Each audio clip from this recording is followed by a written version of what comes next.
আর একবার চলে যাবো শূন্যনাথ কলেজ সামনে থেকে আমাদের প্রতিনিধি রুমকির কোন কোন তৃণমূল নেতার নাম উঠে আসছে, শুভাশিস বন্দ্যোপাধ্যায় সহ যাদের নাম উঠে আসছে তাদের পেছনে মদত কাদের ছিল, এখনো পর্যন্ত কি কি স্পষ্ট হচ্ছে?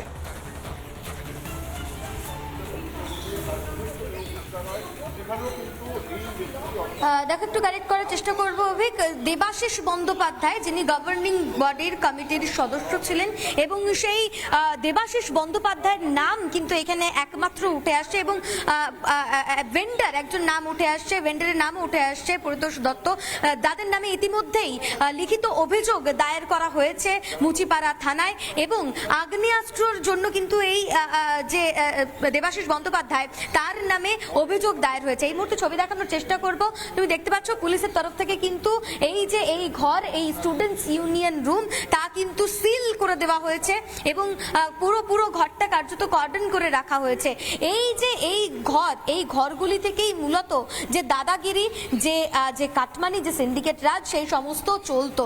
কারণ এলাকার বাসিন্দারাও কার্যত এরকমটাই অভিযোগ করছেন। তারা বলছেন যে স্টুডেন্টসদের ভর্তি নেওয়ার নামে এখানে টাকা চাওয়া হতো, টাকা নেওয়া হতো, প্রচুর টাকা নেওয়া হতো। এলাকাবাসীরা এরকমটা অভিযোগ করছেন যখন কথা বলেছিলাম তাদের সঙ্গে। এবং এই যে এখানকার যারা স্টাফ রয়েছেন, যারা উইমেন্স কলেজের স্টাফ রয়েছেন, তাদের সঙ্গেও যখন আমরা কথা বলেছি তারা কিন্তু জানিয়েছেন যে একটা রাজনৈতিক প্রভাব ছিল, একটা দাপট ছিল এই দেবাশিস বন্দ্যোপাধ্যায়ের এবং তার জন্য তারা মুখ খুলতে পারতেন না এবং যখন ইনভেস্টিগেশন হবে পুলিশের কাছে তারা সমস্ত তথ্য দেবেন। অর্থাৎ তাদের কাছেও বেশ কিছু তথ্য রয়েছে যে তথ্য তারা পুলিশের কাছে দেবেন বলে স্পষ্টভাবে জানিয়েছেন। অত্যন্ত গুরুত্বপূর্ণ এই ঐতিহ্যবাহী কলেজে এই ধরনের কাজকর্ম বা কার্যকলাপ যে চলতো তা নিয়ে এতদিন পর্যন্ত কেউ মুখ খুলতে পারেননি। এখন তারা মুখ খুলতে শুরু করেছেন। এই দেবাশিস বন্দ্যোপাধ্যায়ের বিরুদ্ধে ভুরি অভিযোগ, দাপট ছিল তার, টাকা তুলতো সে, পাশেই দুটো বাড়ি রয়েছে, সেই বাড়িতে সে হস্টেল হিসেবে ভাড়া দিত।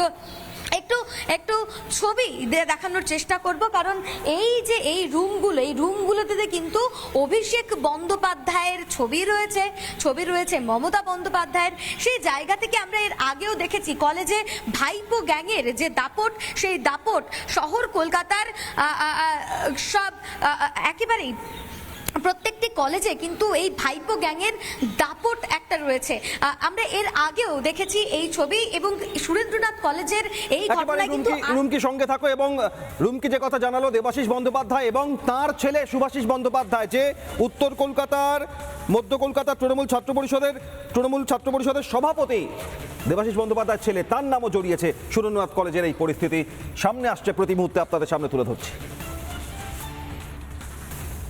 আমরা চাই না এই কলঙ্ক কলেজের মধ্যে সব থাকে। দেবাশিস ব্যানার্জি, তার দাপট কেমন ছিল কলেজে? কারণ এলাকাবাসীরা বলছেন যে উনি এখান থেকে প্রচুর পরিমাণে টাকা তুলে অনেক কিছু করে ফেলেছেন।